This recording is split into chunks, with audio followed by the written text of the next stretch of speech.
Welcome back to the 2020 Javelina Coaches Virtual Caravan.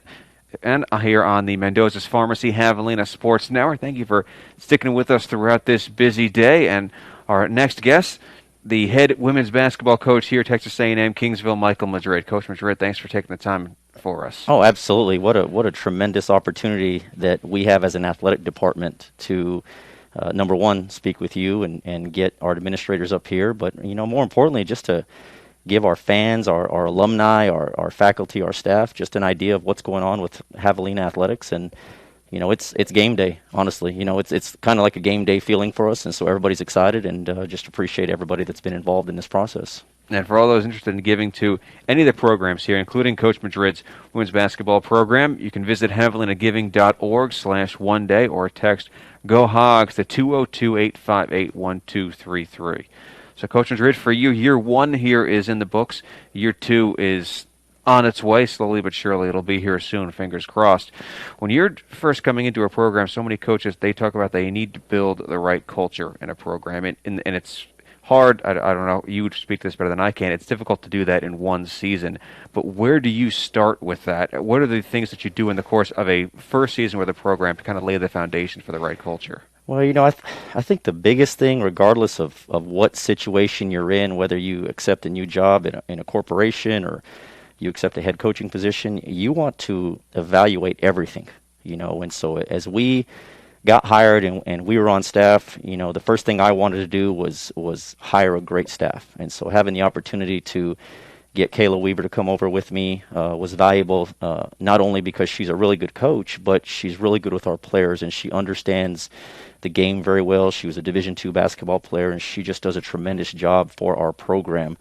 And so, obviously getting a new staff, evaluating everything that's involved, as much as our uniform situation. Do we need to get new uniforms? Our locker room, the personnel that are involved within your program, even as little as our software system. Do we have the right computer system that we need as far as the things that we want to do? And so, we went in this year and evaluated everything from top to bottom. And, that's kind of where we started. It was a process throughout the entire season. It was a blur, to be completely honest with you. I had a coach tell me once, when you accept a job, you really don't breathe until year one is over. And to be completely honest with you, we've now been able to kind of take some breaths, and we know exactly where we're at. We understand the conference really well. We understand the personnel in the conference and different things like that. And so we're extremely excited about year two. In my mind, this is really year one for us, if that makes sense. And so we're looking forward to the challenges ahead, but more importantly, we're just looking to continue to build this program. How much do you feel like you learned, and how much growth do you feel like there was for you personally over the course of the first year here? Oh, tremendous. You can look at our record and see that we won 4 games.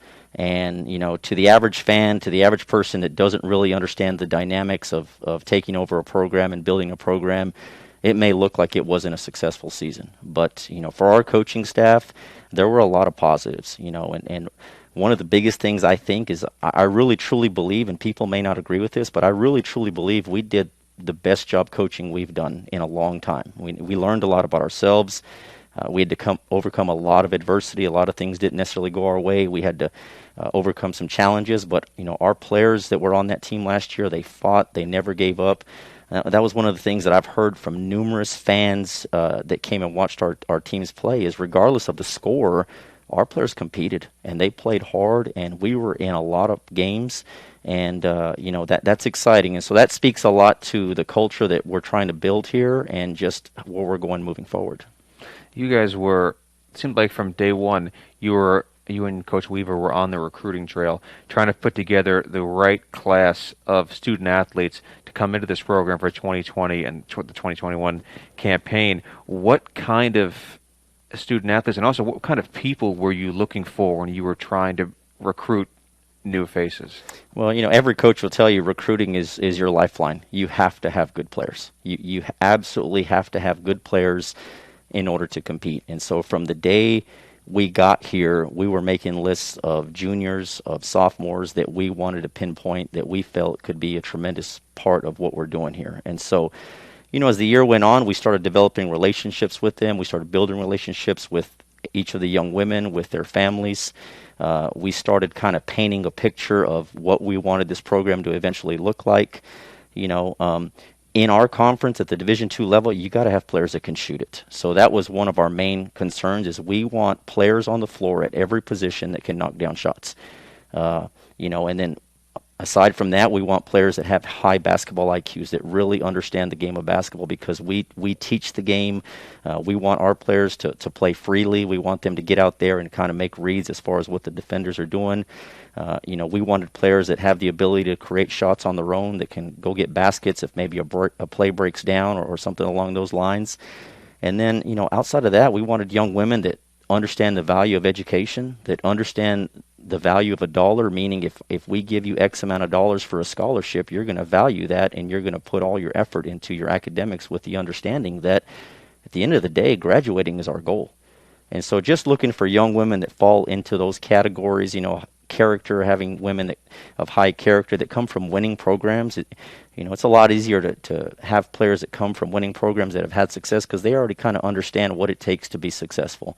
And so as we go down the lines, those are the things that we're looking for. You know, you're not going to find the perfect player. You're not going to find the player necessarily that checks all those boxes, but you can find some that are pretty close, and you can always help build them up. And, you know, a lot of people would say we're coaches, but I've always thought we're teachers. And so we are teaching the game of basketball. We're teaching the game of life. We're teaching, you know, just how to work through issues. And so if we can help them grow and develop in their 4 years when they're Javelinas, then we've done our job. If you bring a player, say, as a freshman, and 4 years later they're graduating, you as a coach, what are the things you would have liked to have seen, ideally, seen them accomplish over the course of their 4 years under your tutelage as a part of your program? Well, you know, one of the biggest things that stands out to me is pride. You know, having pride in the work you just did, where you were at. You know, I think the last thing you want to do is sign an NLI, spend 4 years within a basketball program in a community on a campus, and leave and not cherish those moments. You know, you want to look back with pride and be excited and tell people, hey, I played basketball at Texas A&M Kingsville. I was a Javelina, and, you know, they're having a lot of success now, but I want you to know I was there when that started. Not necessarily selfishly, but because you're still part of our family. And so trying to cultivate that family atmosphere where players that graduate can come back and still be a big part of what we're doing in a situation like this, our Day of Giving, where they can look back and say, hey, you know, Coach Madrid, Coach Weaver, Steve Roach, Dr. Hussey, they did a tremendous job and gave me a great opportunity to get a college degree. Now it's time for me to give back to them. It's time for me to give back to the program that gave me so much. You know, and then along those lines, seeing them succeed in the classroom, seeing them succeed academically. You know, so many student athletes come to college not necessarily knowing what they're doing, but you get here, you kind of find your footing, you decide what you want to do, and whatever it is that you decide to go do in your profession, you look back and you know where that started. And then, you know, making lifelong friends, you know, knowing people that can be in your wedding, that you can call on when you're having a tough time, and just people that become family. And so we're trying to develop that. We're trying to incorporate that. We will get to that point, but it takes really good, solid people, and that's one of the things that we have here in Kingsville are solid people that will help us build this program. How happy are you with the group of student athletes you have coming in to join this team? We love them. We love them. They are tremendous. You know, they have been amazing through this entire process. We've kept in contact with them throughout this entire time. We've had Zoom meetings. You know, we've had group text messages. As a matter of fact, they've had their own group messages where they've gotten to get to know each other. A few of them got together this summer and spent a weekend together.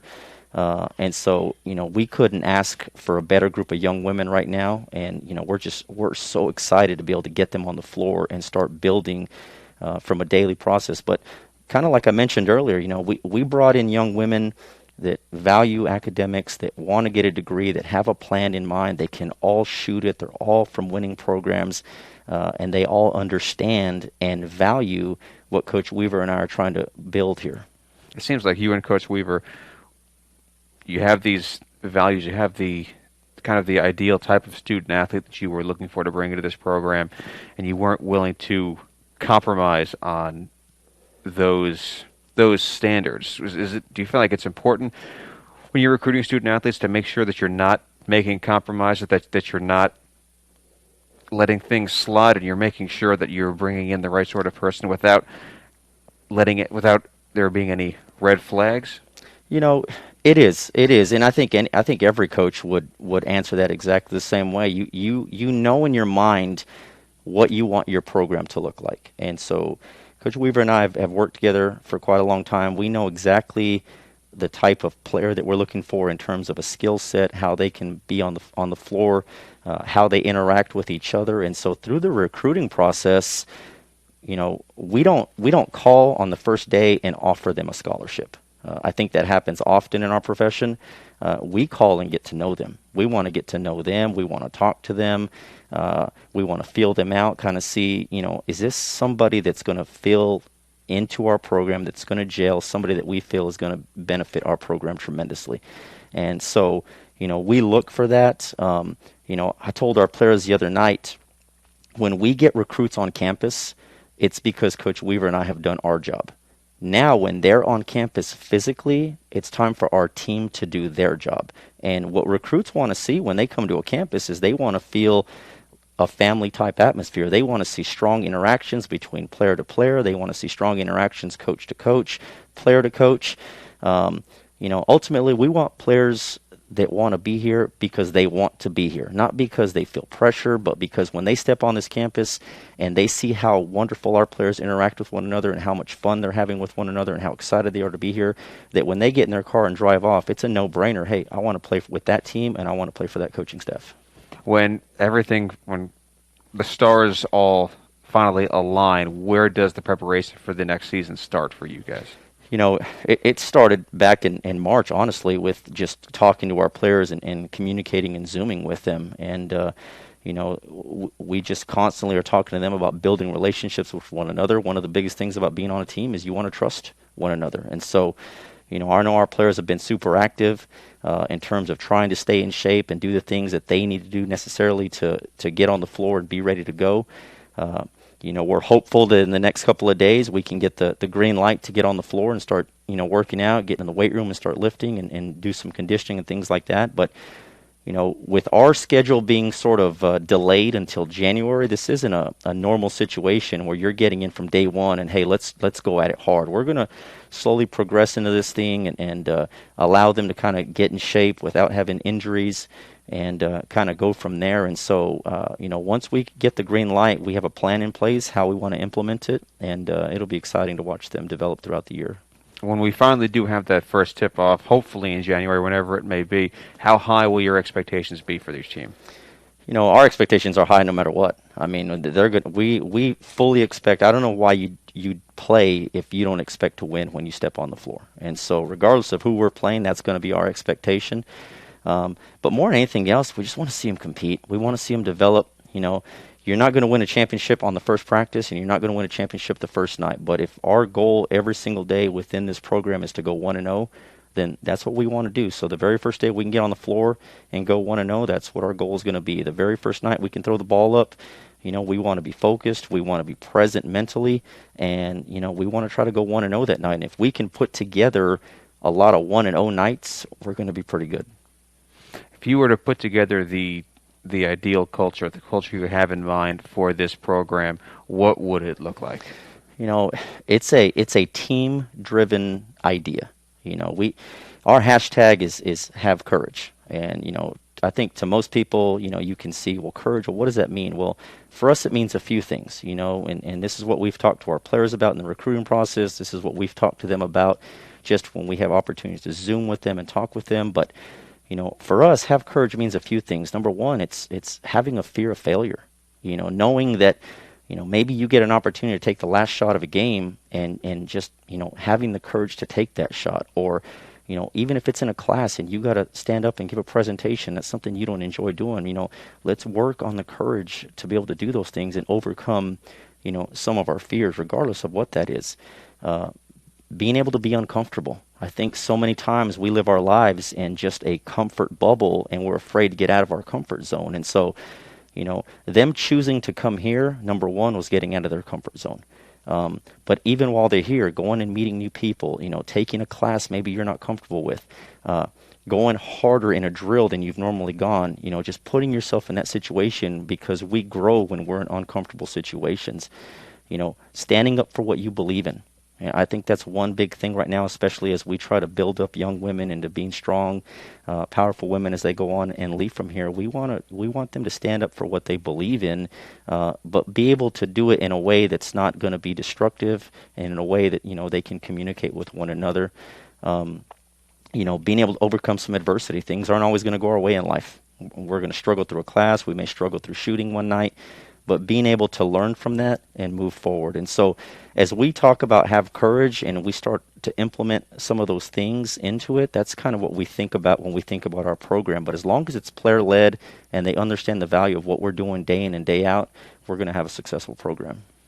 And for those interested in giving to any of the programs here on campus, including Coach Madrid's women's basketball program, just visit javelinagiving.org/1day, or alternatively, you can text GO HOGS, that's GOHOGS, to 202-858-1233. Coach Madrid, thank you again for the time. We can't wait to see you guys back on the court again, and we'll see you again soon. Absolutely appreciate you guys very much.